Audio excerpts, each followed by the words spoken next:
Hello, I am TL Painter and welcome to my channel. Today I am doing a video on dark and controversial content in stories. And I say controversial just because it's controversial to some people, but almost everything is controversial to somebody. And I'm going to be presenting both sides of the issue. So one side that says that no stories need controversial content, and then another side that is saying that all stories should have controversial content. And then I'll tell you what I personally think toward the end of the video. We're going to start off with the side that believes that dark or controversial content doesn't need to be in any stories. And again, when I say controversial, I'm probably going to say it a few times throughout this video. I don't mean that I personally think that some of this content is controversial or should be, but it's just considered controversial by some circles. So here we go. One argument against having darker themes like violence and sex, trauma and drugs and all of those other things is that it makes the story inaccessible. It limits who is able to consume and enjoy the story. Some people just aren't permitted by parents and things to enjoy it, and others are people who choose not to participate in stories that have that sort of content in them. There are people who just don't want to be exposed to that. So when you include this in your story, it limits who is able to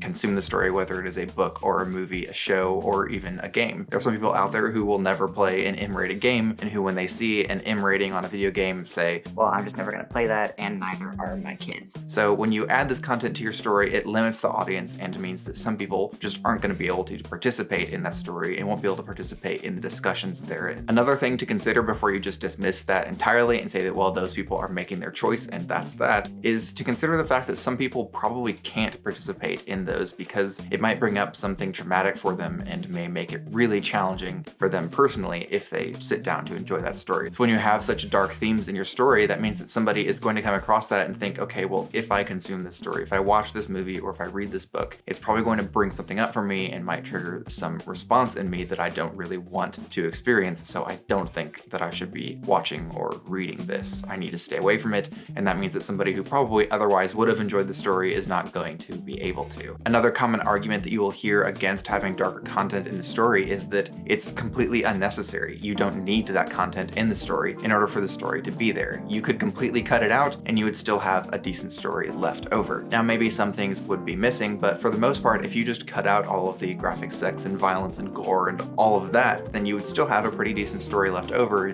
That makes all of the stuff that was added in pretty much unnecessary. It doesn't need to be there, and it doesn't really add anything to the overall story, or so the argument goes. And I'll get to the opposite side of that in a moment, don't worry. But it is something that a lot of people say, that it is completely unnecessary. You don't need it. You don't need blood welling up from a wound. You don't need the sex scenes. You don't need the usage of drugs shown. A lot of this stuff could just be handled by having it implied, and you fade to black, and then it is done. That's all that is really needed for many of these scenes. It also certainly doesn't need to be every single episode of the show or every chapter of the book. The final argument that you hear is that adding this sort of content is really just ticking a box. It became something of a meme for HBO. I feel like it's kind of died away a little bit now, and HBO has gotten just a little bit better, although not completely. And the box is really just that you need to have graphic content, specifically sexual content and nudity and things like that, in order for it to be a show on HBO's platform. And that definitely seemed to be the case for a long time, so much so that there were a lot of sketches and memes that were built around this idea. A lot of people just mocking HBO for the excessive amount of sexual content in all of their shows, it seems. I make sure there are lots of boobs in the show. Oh,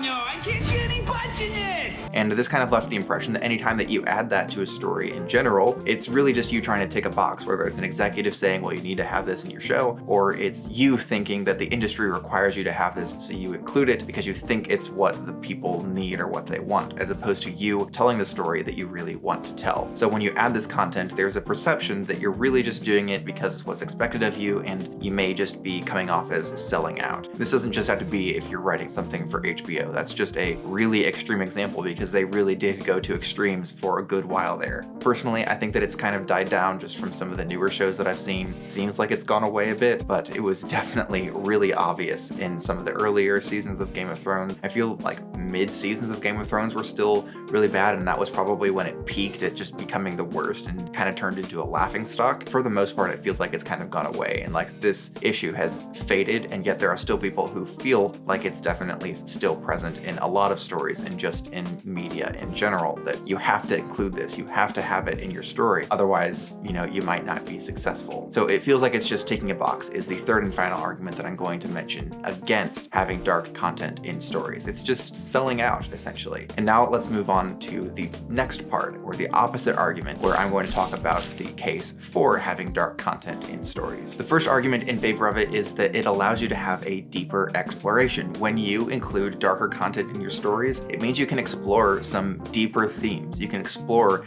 really dark aspects of humanity and the world in greater detail than you could if you just didn't include any of this darker content. A great way to look at this is if you contrast the Disney Plus TV shows for Marvel and the Netflix Marvel TV shows. There's a very obvious difference between the two of them, and one of them is that those shows, especially I would say Daredevil and Punisher, were really willing to dive into some incredibly dark themes, and they showed some horrible things, really showcased some of the villainy there quite well. And then you look at shows like Hawkeye, where it's very clear that they want to explore some darker themes, but due to the rating limit, they can only really just scratch the surface of those. Some of these things that were really dark truly should have been shown to us and should have been showcased in greater depth so that we could have a better understanding from them, instead of us having to do the legwork of digging through everything and trying to figure out what all is not being said, because there is so much subtlety in the show of Hawkeye that it doesn't really get its point across as well as it could if it actually was willing to sit down and discuss some of these issues. It doesn't even necessarily have to be graphic, but there can't even truly be real and raw conversations between the characters about some of the things, for example, that Hawkeye did in his past. This is just a really obvious example, I feel, comparing those two versions of the Marvel TV shows. Netflix was way more willing and capable of going to darker lengths than Disney Plus is. And we may see that change in the future, but especially if you look at the villains in the Hawkeye show and the villains in something like Daredevil, there is a very obvious difference there. And it really just comes down to the tone of the show and what they're able to do when it comes to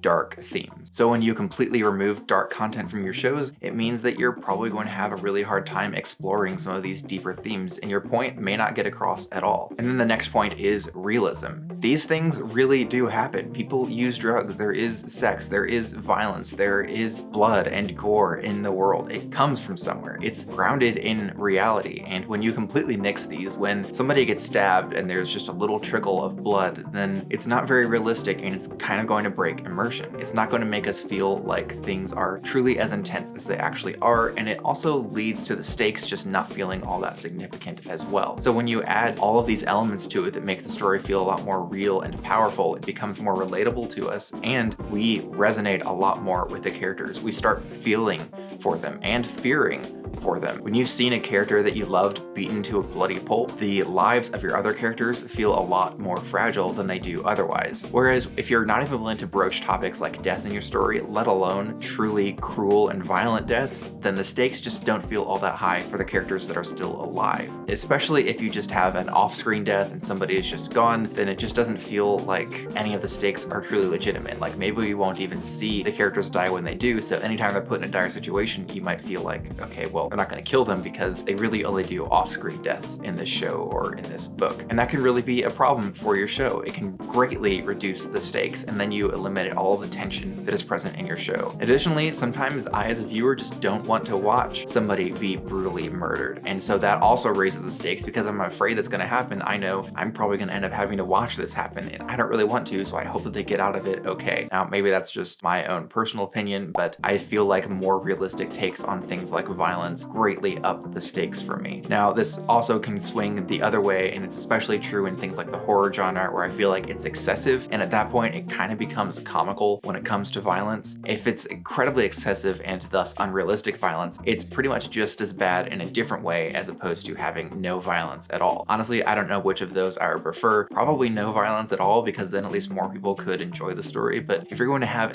like gratuitously horrible violence, and it's almost laughable how bad that it is in your show or book or movie, whatever the case may be, then I'm really not going to be immersed in your story, and I'm probably just going to end up feeling a little uncomfortable for the most part. And that's not really what I should feel when there's, you know, a horrible violent killer on the loose or something like that. That's truthfully why I don't enjoy most horror movies, is a lot of it just feels gratuitous and excessive to me, and so I just end up kind of being amused as opposed to scared. So increasing of stakes and realism, those are two kind of separate arguments, but they can also be tied in conjunction, because when you have a very realistic approach to things like violence and drugs and sex and all of that, the stakes for the story and for the characters involved are also increased naturally. So increased stakes and realism. Those are two kind of separate points, but I just kind of tie them together because I feel like they worked in conjunction with one another. Before we wrap up, I just wanted to give you my own personal opinion on dark and controversial content in stories, but before I do that, I want to let you know that you can like, comment, and subscribe all for free, all of which really help me out as I try to grow this channel. So thank you for considering doing that. And now I will tell you my own personal approach to dark content and how I feel about it in stories that I write and in stories that I consume. And my personal opinion is that it definitely has its place, and I feel like it has its place more often than not, because especially in media today, I believe that we really should be exploring some challenging and even possibly traumatic topics. We should be looking into some things that are really hard to talk about, because a lot of people don't want to talk about them in real life, and that means stories are really the only opportunity to discuss some of these things. And with that being the case, it's kind of coming down to the responsibility of writers of these stories to try to get people to talk about them and make these topics a little bit more approachable. Now, that doesn't mean that everything needs to be excessive and gratuitous, and there is definitely gratuitous content in a lot of shows and stories today, but it is not all excessive and gratuitous. Now, some people may feel differently, and other people are going to have different lines than I do, but I feel like a lot of the darker content and themes that we're seeing in shows and movies and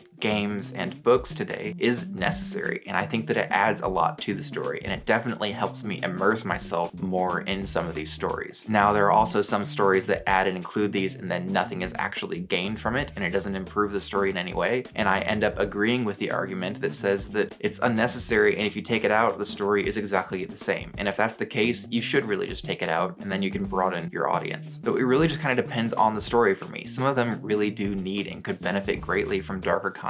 A great example of that, which I already mentioned earlier in this video, is Hawkeye. I always felt while watching Hawkeye like it was just scratching the surface of what it could really get down to if it was capable of doing so, but in order to maintain its rating, it wasn't able to actually discuss some of these really hard and challenging topics. And there are all sorts of other examples out there of this, of stories that just kind of scratch the surface of what they actually want to and could talk about because they're afraid of bumping up their rating too much. Some stories need it and other stories don't, and there are a lot of stories out there that don't include dark content that should, and a lot of stories out there that do include darker content that should not. Thank you so much for taking the time to check out this video. I really appreciate it. If you yourself have any thoughts on dark and controversial content, whether you agree with me or disagree, or if you align with one of the two arguments that I presented in this video, then I would love to hear from you, love to hear your thoughts, and if you'd like to see another video from me, you can click up here. Until next time, bye.